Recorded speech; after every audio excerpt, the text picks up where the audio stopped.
How's it going, everybody? So today I want to show you guys how to hold B site on CS2 Mirage by taking a look at some examples from professional play and how you can implement this into your own game. This is a very important bomb site to be able to hold, and a lot of times you're going to be doing it solo, so understanding what utility and what positions to play to set yourself up for success is very, very important. So before we get into all that, I want to thank today's sponsor, SkinsMonkey.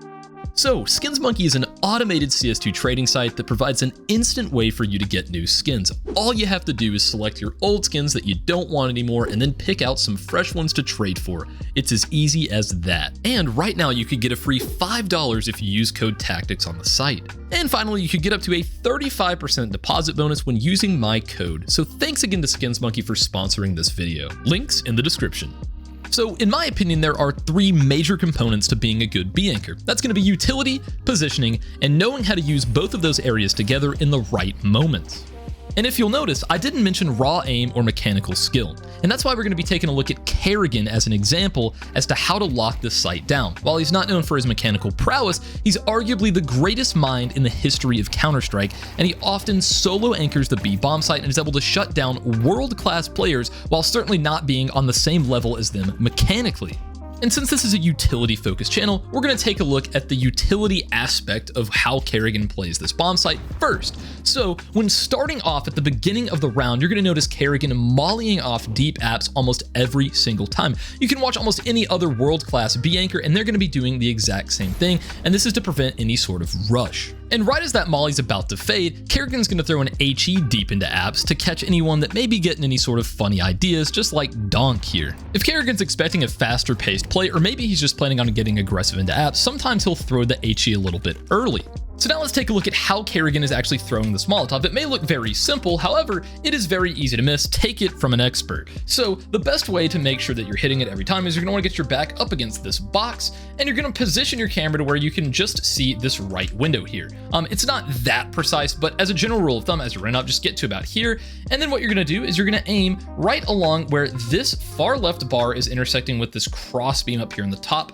And you're gonna do a run throw and release just before you hit this area of the step, or get up close to this wall. So you're just gonna aim right here and just do a run through and release. And just like that, it's gonna pop right here and spread across to fully molly this area off to where they can't get into kitchen. And if they have already gotten into kitchen, well, they're stuck, making it very easy to spam if you wanna do that instead. As far as HEs go, they're pretty self-explanatory. You just wanna chuck them deep enough into here to where if you're trying to make them go very deep, you're just gonna wanna bank it off of the center column here from back on van. And if you're trying to hit them, you know, as maybe they're standing out here in this molly, well, you can just go stand right around here and just bank it off the right side of this little door, the left side rather, this little door column, right? If you think they're running through the molly, that's a good one to throw early. That's the one Kerrigan threw. And for a deeper one, again, you just want to make sure you're looking at this pillar right here and just doing a nice run throw into that to where it's going to pop back and hit anyone along this wall here ready to swing. If you don't have a molly, you can also throw an HE in that same fashion, just like Jimmy here does on Mouse. He destroys Shiro with this HE, throws it early on. There's not a molly there, so Shiro's getting a little aggressive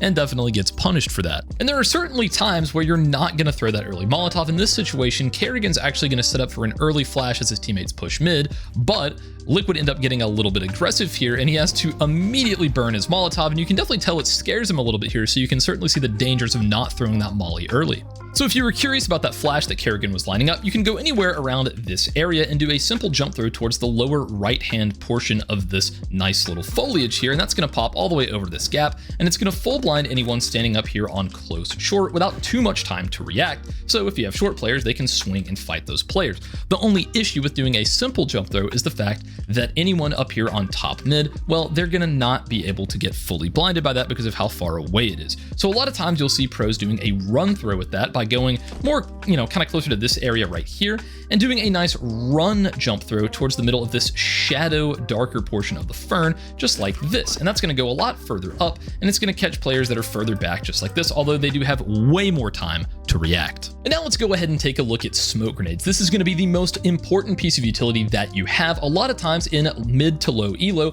a lot of players right after they end up mollying off deep apps and then throwing their HE, well, once both of those pieces of utility end up fading, well, they're just going to end up smoking off deep apps as well. And while that's helpful at the moment, The round lasts a whole lot longer than that smoke grenade is going to. So by the time the Ts are actually ready to push through and hit the site, you're not going to have any utility left over, and you're just going to be stuck holding a one and done angle somewhere here on site. So if the Ts decide to hit B late round, instead of just trying to smoke them off and inevitably letting them push through and kill you, what I recommend doing is just jump spotting, right? And once you spot them, you're just going to run back here and throw a nice defensive smoke like this, and then you've got a nice angle to where you can crossfire and hold this angle with your cat players. But don't take it from me, take it from Kerrigan. As you can see here, Kerrigan gets caught out trying to make this jump, and instead of just trying to smoke them off or stand his ground, he ends up just throwing this nice defensive smoke and holds a beautiful crossfire with Brokey here to where he brings down that player, and then Brokey immediately trades out Frozen for a nice man advantage early on into this hit to where Liquid, they're just forced to call that off and not push out because they know they're absolutely doomed. Here's another situation where Magix ends up jump spotting the enemies a little bit too late, where he doesn't feel like he has enough time to fall all the way back. So he just ends up throwing a grenade right where they're standing, and he ends up throwing a deeper smoke to where he's further back on the backside of site and is able to isolate this fight onto bit. And now moving back over to Kerrigan, here's a rare situation where he's got the op in an aggressive angle. He ends up tagging up a player and having to jump out that window, and instead of going for the standard defensive smoke, he ends up throwing one to where he's safe from cat, and he's able to jump up on top of bench and take this very tight angle here on the front window. Unfortunately, he kind of misses the smoke a little bit, and he's worried there's a gap to where Lexi B could shoot him from, so he's a bit uncomfortable in that situation, but nonetheless, it's a great idea and a good example of a good angle you can find. So now let's talk about some of the best positions that you can play on this map. So after you've had that initial contact or whatever it may be, maybe you're just waiting late round when you're low on utility, a great one, as you could see in that last round, is if you go right here on top of bench, you can just peek out and hold this tight angle here on the window. This is definitely something that is not always expected by the enemy, and you can catch a few people off guard. Another really cool angle that you can take is by jumping on the bumper of this van and walking all the way forward. This is certainly one that you generally wouldn't expect.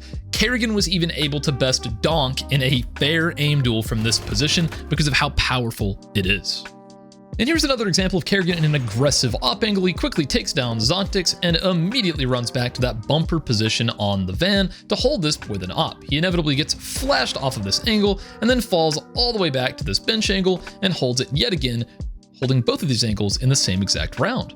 Another very important factor is mixing up your positions. You can see right here, Kerrigan's holding this deep default angle here. He almost gets caught with the utility out, but he does bring down skulls here in this force round from Liquid. And if you'll notice, in the very next round, Kerrigan takes a passive off angle here behind bench that is a perfect hard counter to any of the Ts that are hard clearing the position he was in the round prior. As you can see, he gets a very free kill onto Yakinder here. You can see how powerful this is while Yakinder is very methodically clearing all of the angles he expects on site, but he didn't account for that one right there. Front balcony is also a very powerful position to play in every once in a while. It's a very dangerous spot, but you can see Magix has no problem peeking here right as that utility comes in and bringing down these two players who definitely don't expect him to be there. And if you want to spice that peek up even more, you can get a teammate to go right here into this corner and do a simple left click throw at the top of this metal bar, and that flash is going to go right inside of this window and full blind anyone standing here in the middle of apps, to where you're able to very easily peek off of this flash and just absolutely destroy anyone standing right here. So guys, those are my favorite tips for how to hold B on CS2 Mirage. If you have any suggestions for me for future videos, please go ahead and leave those down in the comments below. And if you want to support me, go ahead and click that Skins Monkey link down in the description as well. Anyways, guys, thanks for watching, and I'll see you in the next one.